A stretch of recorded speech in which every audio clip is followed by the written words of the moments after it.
Bienvenue au troisième entretien inspirant dans le cadre de la Semaine de l'immigration francophone. Je vous présente notre troisième invitée, Katia. Bonjour. Ça va bien? Oui, ça va très bien, vous? Oui, très bien. Est-ce que tu pourrais te présenter rapidement? Moi c'est Katia. J'ai grandi ici au Canada. Je suis venue quand j'avais 13 ans. J'habite ici, ça fait 27 ans et j'ai quatre enfants. Et en fait, j'étais du côté de Québec, j'ai resté longtemps. Puis ça fait à peu près 8 ans que je suis ici en Ontario.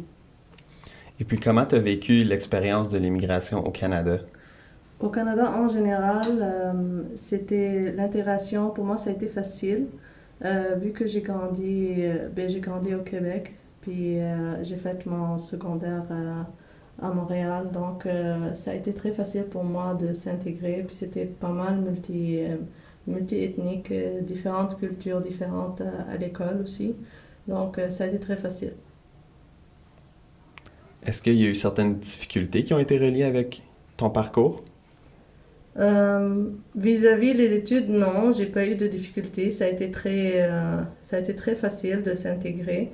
Peut-être avec le temps, quand on arrive en Ontario, c'est une autre langue aussi. Ça a été un peu plus complexe parce que c'est plus anglais. Puis du côté de Québec, c'était plus français. Ça a été un peu plus compliqué au début. Mais avec le temps, on commence à s'habituer, bien sûr. Et puis, tu as parlé de diversité ethnique. Dans le cadre de la Semaine de l'immigration francophone, le thème, c'est la francophonie aux mille saveurs. Qu'est-ce que ça représente pour toi? Mille saveurs, c'est mille saveurs multiculturelles, multiethniques. Le français, c'est une langue euh, où c'est pas juste en France qu'on la parle, où c'est pas juste au Québec qu'on la parle.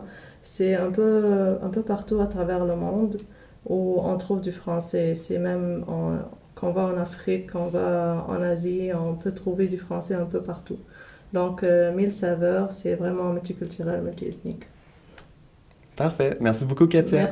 Merci beaucoup pour toi.